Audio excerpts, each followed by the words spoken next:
James Webb Space Telescope is back again. And this time it might have shown us what the true age of our universe is. That's right. I am freaking out too.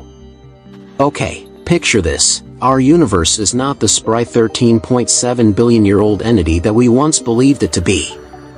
Instead, it could be a grand 26.7 billion years old. Yes, let that sink in for a moment. This finding, according to a new study by Rajendra Gupta, adjunct professor of physics at the University of Ottawa, fundamentally changes our understanding of the universe, and may solve the puzzle of the impossible early galaxy problem. For years, we've been estimating the age of the universe using two primary methods. First, by calculating the time that has passed since the Big Bang, the colossal explosion believed to have birthed our universe. And second, by studying the oldest stars, based on the redshift of light coming from far-off galaxies. The redshift phenomenon happens when light from an object moving away from us stretches towards the red end of the light spectrum. By measuring this redshift, we've been able to calculate the age of the universe. In 2021, using a model called the Lambda-CDM concordance, scientists estimated the universe to be about 13.797 billion years old. But there's a problem. Some stars, like the Methuselah, appear to be older than the universe itself. And that's not all. The James Webb Space Telescope has discovered early galaxies that seem to be far too advanced for their age. These galaxies were around just 300 million years after the Big Bang but had the mass and maturity typically seen in galaxies billions of years old. What's more, they're much smaller than we'd expect, adding another piece to the puzzle. This is where Fritz Zwicky's tired light theory comes into play. According to this theory, the redshift we see might not be due to galaxies moving away from us. Instead, it might be because light loses energy as it travels across the universe. For a long time, this theory conflicted with what we saw in the universe. But according to Gupta, if we let this theory coexist with an expanding universe, we can reinterpret the redshift as a combination of both these phenomena. But Gupta didn't stop there. He also introduced a new idea based on physicist Paul Dirac's hypothesis about coupling constants. These are fundamental physical rules that control how particles interact. According to Dirac, these constants might have changed over time. If we let these constants evolve, then the time for early galaxies to form extends from a few 100 million years to several billion years. That could explain why the galaxies we see are so advanced for their age. Finally, Gupta challenges the traditional interpretation of the cosmological constant. This represents dark energy pushing the universe to expand faster. Instead, he proposes a new constant that accounts for the evolving coupling constants. This change could help us understand why the early galaxies were smaller than expected. It also offers a more accurate picture of the universe.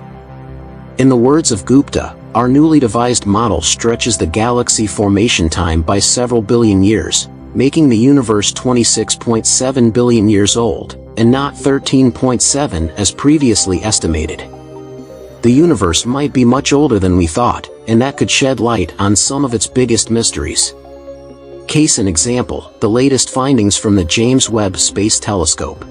It has enabled astronomers to see things that they cannot explain. From the depths of the cosmos, the Webb telescope has extracted light coming from 44 galaxies that formed during the first 500 years of the universe. According to the standard model of cosmology, the universe is 13.8 billion years old. For stars to form, and then galaxies, only within the first 500 million years, is nothing short of a cosmic marvel that we cannot fully fathom. But wait, the story doesn't end there. The recent data from Webb's observation also found that the deeper you look, the more galaxies you find. Yes, astronomers spent 50 hours peering into the deepest part of the cosmos, and spotted some of the first galaxies ever formed, immediately after the Big Bang. You can also understand their dilemma when they discovered that some of these 40 early galaxies formed only 200 million years after the Big Bang. Yes, galaxies, not stars. It is not rocket science to deduce from there that the stars that formed those galaxies existed much earlier than that. Now, coming to the more fascinating part. Yes, the Superstar Telescope just keeps giving. The data from this observation also revealed that these primordial galaxies emitted a phenomenal amount of energy into space, 10 times more than scientists predicted. To understand it clearly, let's first look at this deep field image captured by Webb's MIRI instrument. This deep field view of the cosmos shows vivid spiral galaxies in the foreground, and a plethora of much older galaxies in the distance. Pretty much all these objects are galaxies. When scientists zoomed in on 3 of the highly redshifted galaxies in the background, they discovered that these galaxies were releasing unexpected amounts of energy. The data also suggests that they would have formed in the first 200 to 500 million years after the Big Bang, when the universe's age was 1 to 5% of today's. The big question here, though, is how did these galaxies emit such a phenomenal amount of energy into space? Scientists find only 2 possible scenarios staring back at them. Black holes, or massive stars, even bigger than the red hypergiant stars that inhabit the universe today. To find the answer, astronomers have simulated, with advanced computing, how the universe has evolved over billions of years, beginning with the formation of the first stars and galaxies, and eventually creating the essential organic materials for life. But here is the thing.